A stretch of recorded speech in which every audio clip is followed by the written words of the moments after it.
बिस्मिल्लाहिर्रहमानिर्रहीम। अस्सलाम वालेकुम डियर स्टूडेंट, मैं हूं अदनान यासीन। उम्मीद है कि आप सब खैर खैरियत से होंगे। जैसा कि आप जानते हैं कि हम लोगों ने 9th क्लास फ़िज़िक्स की बुक जो कि 2025 में अब नई आ चुकी है, इसकी हमने लेक्चर की एक सीरीज़ स्टार्ट की है। तो कल हमने चैप्टर नंबर 1 जो कि था फिज़िकल क्वांटिटीज़ एंड मेजरमेंट, उसका टॉपिक 1.1 जो था वो रीड किया था, जो कि था physical quantities and non physical quantities. अब फिज़िकल क्वांटिटीज़ क्या थी और नॉन फिज़िकल क्वांटिटीज़ क्या हैं। अगर आपने वो लेक्चर नहीं देखा तो पहले जाकर उस लेक्चर को आप सुने, ताकि आपके वो कंसेप्ट जो फिज़िकल क्वांटिटीज़ और नॉन फिज़िकल क्वांटिटीज़ का उन्होंने दिया हुआ है वो क्लियर होना चाहिए, क्योंकि जो आज टॉपिक हमने पढ़ना है इसका रिलेशन उसके साथ है। तो अब देखते हैं, आज का टॉपिक हमारा 1.2 है। उससे पहले मैं थोड़ा सा आपको वो ओवरव्यू देता हूँ टॉपिक 1.1 का। फिज़िकल क्वांटिटीज़ क्या होती हैं जी? All measurable quantities are called physical quantities. वो जितनी मकदारें हैं जिनको आप मालूम कर सकते हैं, जिनको आप नाप सकते हैं, तोल सकते हैं, वो सारी फिज़िकल कहलाती हैं। इसके ऑपोजिट में वो मकदारें जिनको आप मालूम नहीं कर सकते, मतलब है कि नाप नहीं सकते, तोल नहीं सकते, वो सारी क्या कहलाती हैं? नॉन फिज़िकल कहलाती हैं। अब फिज़िकल क्वांटिटीज़ की आगे फर्दर जो है ना वो टाइप है, जो आज हमारा टॉपिक 1.2 है। ये फिज़िकल क्वांटिटीज़ के ही दो टाइप्स हैं, जिसमें से एक जो है वो बेस है और एक जो है वो ड्राइव है। तो आज हम पढ़ेंगे base and drive physical quantities. तो सबसे पहले हम देखते हैं कि बेस क्वांटिटीज़ क्या होती हैं जी। Base quantities are the quantities on the basis of which other quantities are express. Base quantities वो वाली क्वांटिटी होती हैं जिनकी वजह से दूसरी क्वांटिटीज़ हम क्या करते हैं जी, बनाते हैं। मतलब है क्योंकि बेस क्वांटिटीज़ हैं, इसकी वजह से आप आगे और नई क्वांटिटीज़ क्या कर सकते हैं जी, बना सकते हैं। अगर आप उर्दू में इसको देखेंगे तो उर्दू में आसान अल्फाज में ऐसे कहेंगे कि वो मकदारें जिनकी वजह से या जिनकी मदद से और मकदारें बनाई जा सकती हैं, वो आपके पास बेस क्वांटिटीज़ कहलाती हैं। अब यहाँ पर जो है मैंने जगह जो है ना वो छोड़ी है, इसकी बाद में बात करते हैं। तो देखें ज़रा बेस क्वांटिटीज़ कितनी होती हैं जी। तो ये जो है उनके नाम हैं length, mass, time, temperature, electric current, intensity of light, amount of substance. तो ये 7 बेस क्वांटिटीज़ हैं। ये 7 बेस क्वांटिटीज़ हैं जो साइंटिस्ट ने हमें बता दी हैं कि ये बेसिक हैं। इनकी वजह से बाकी सारी जितनी भी बनेंगी वो सारी क्या कहलाएंगी, वो आगे हम पढ़ेंगे वो ड्राइव कहलाएंगे। ठीक है जी। तो कितनी है जी ये, यहीं से यही बात आपको बतानी है कि ये MCQ से पूछा जा सकता है आपसे कि there are dash base quantities या देयर आर बेस क्वांटिटीज आगे पूछी जा सकती हैं 1 2 5 7 कितनी है। तो आप लिखेंगे कि there are 7 base quantities. Okay जी, बात क्लियर हो गई है यहाँ तक। तो अब चलते हैं हम लोग ड्राइव की क्वांटिटीज की तरफ।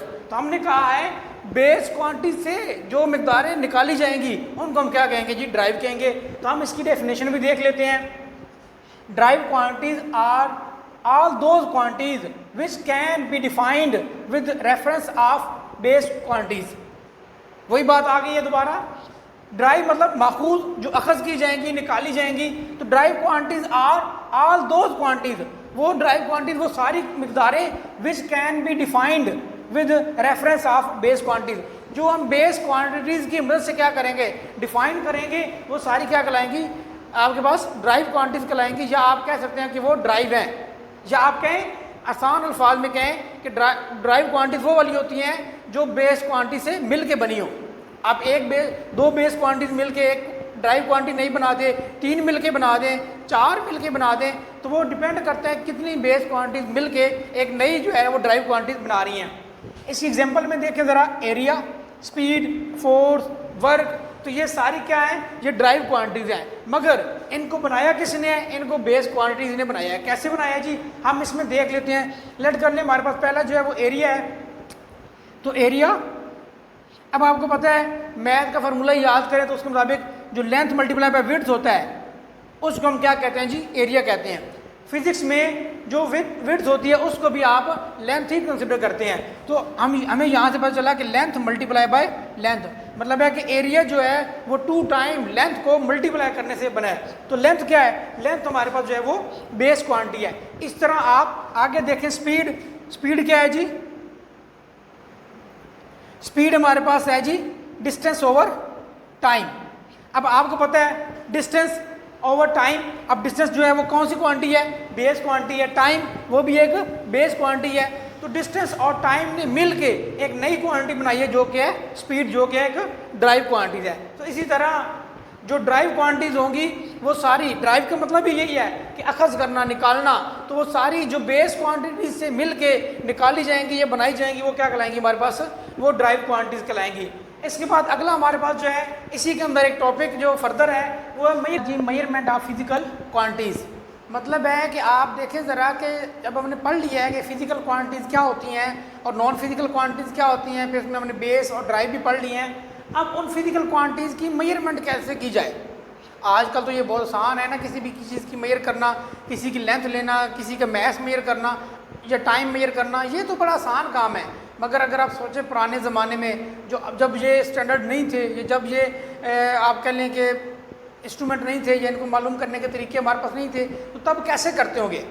आप इस तरह एग्जांपल ऐसे लें, लेट कर लें कि अगर मैं अब आपसे कहूँ, आप उस पुराने ज़माने में रहते हैं और अब आपको नहीं पता कि लेंथ को मेजर करने के लिए मीटर रॉड होता है, मैथ को मेजर करने के लिए हमारे पास एक वेट होता है, टाइम को मेजर करने के लिए हमारे पास क्लॉक होती है।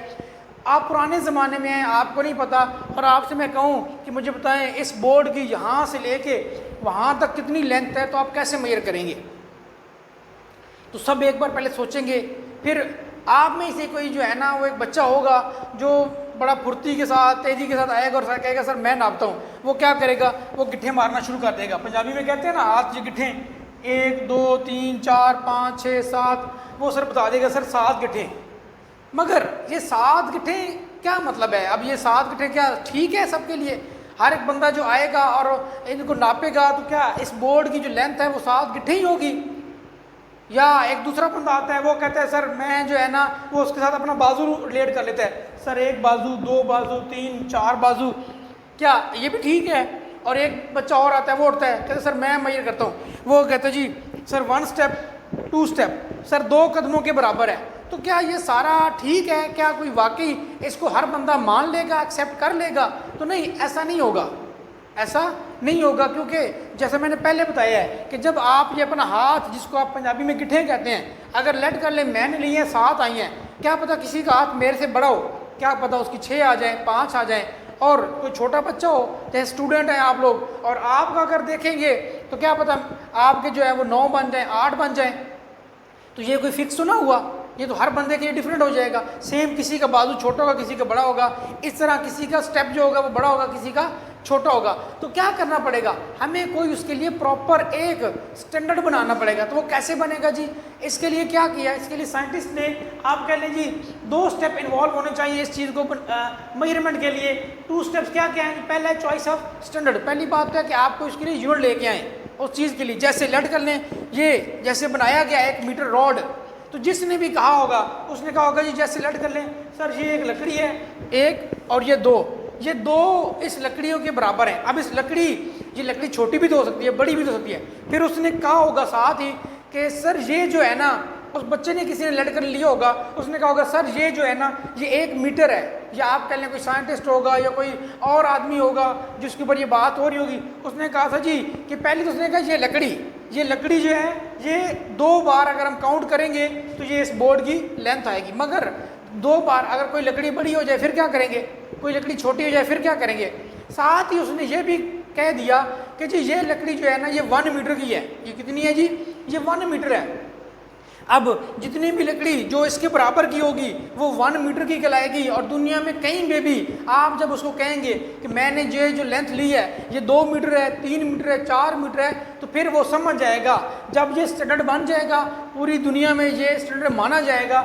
या आप कह लें जहाँ पर भी आपने बात की, तो जब ये शहर में, गाँव में, किसी मुल्क में, तो उसके लिए ये 1 मीटर रॉड जो है एक स्टैंडर्ड बन गया, 1 मीटर।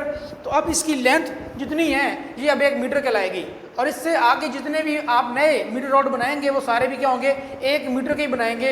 अब ये एक स्टैंडर्ड क्या हो गया, कायम हो गया। अब इसके बाद आप क्या करेंगे, इसके बाद आपके पास प्रोसीजर ऑफ कंपैरिजन है। आप क्या करें, कंपेयर कर लें, लेट कर लें। आप इसको रखें 1 और यहाँ से लें यहाँ पर, और ये 2, तो ऑलमोस्ट ये आप कह लें जी कि ये 2 हो गया। तो ये इसका प्रोसीजर ऑफ कंपैरिजन है, मतलब आप उसके साथ रख के उसको क्या कर लें, कंपैरिजन कर लें, उसके साथ मिला लें, तो आपको पता चल जाएगा कि आपका जो बोर्ड जो है इसकी लेंथ कितनी है, या कोई भी चीज़ है उसकी लेंथ कितनी है। तो सबसे पहले क्या है, चॉइस ऑफ स्टैंडर्ड है कि आपने कोई ना कोई उसका स्टैंडर्ड सेट करना है, मतलब कोई ना कोई उसका यूनिट सेट करना है। यूनिट जैसे इसका मीटर रोड का हमने लेंथ मेजर करने के लिए, लेंथ के लिए लकड़ी ली, इसका यूनिट हमने क्या रख दिया, मैं लेंथ मीटर रख दिया 1 मीटर, हम इसका सिलेंडर क्या रख दिया जी 1 मीटर। और प्रोसीजर ऑफ कंपैरिजन क्या होता है, नंबरिंग है, मतलब है कि आपने ये किया है 2 टाइम है, 3 टाइम है, 4 टाइम, 5 टाइम, वो सारा हो जाएगा। तो ये हमारे पास है जी मेजरमेंट के 2 पॉइंट्स हैं। अब इसके अलावा यहाँ पर एक बड़ी इंपॉर्टेंट बात लिखी हुई है जो आपको एमसीक्यू के तौर पर पूछी जा सकती है। अ मेजरमेंट कंसिस्ट ऑफ 2 पार्ट्स। कोई भी जो मेजरमेंट आपने लेनी है या कोई भी मेजरमेंट जो होगी उसके अंदर 2 चीज़ें इन्वॉल्व होना ज़रूरी है, एक नंबर एंड अ यूनिट। एक तो नंबर जैसे मैंने आपको बताया है कि आपने लिखा है कि ये जो बोर्ड है, वाइट बोर्ड है, ये कितना है जी, ये 2 मीटर है, तो 2 जो है ना, 2 जो है वो क्या है, वो नंबर है, एंड यूनिट मीटर, उसकी लेंथ आपने बता दी है। तो ये 2 चीज़ें होना ज़रूरी है किसी भी मेजरमेंट के अंदर, एक तो नंबर और एक उसका यूनिट। अब measurement without unit is meaningless, अगर उसका कोई यूनिट नहीं है तो वो मीनिंगलेस है, उसको हम कह ही नहीं सकते, फिर वो तो नॉन फिजिकल क्वांटिटीज़ में चल जाएगा। तो उम्मीद है इंशाल्लाह आपको ये लेक्चर जो है वो समझ आ गया होगा, ये टॉपिक समझ अच्छी तरह क्लियर हो गया होगा। अगर आपको हमारी ये वीडियो अच्छी लगी है तो लाइक कर दें। इंशाल्लाह नेक्स्ट टॉपिक में मिलेंगे। अस्सलामु अलैकुम।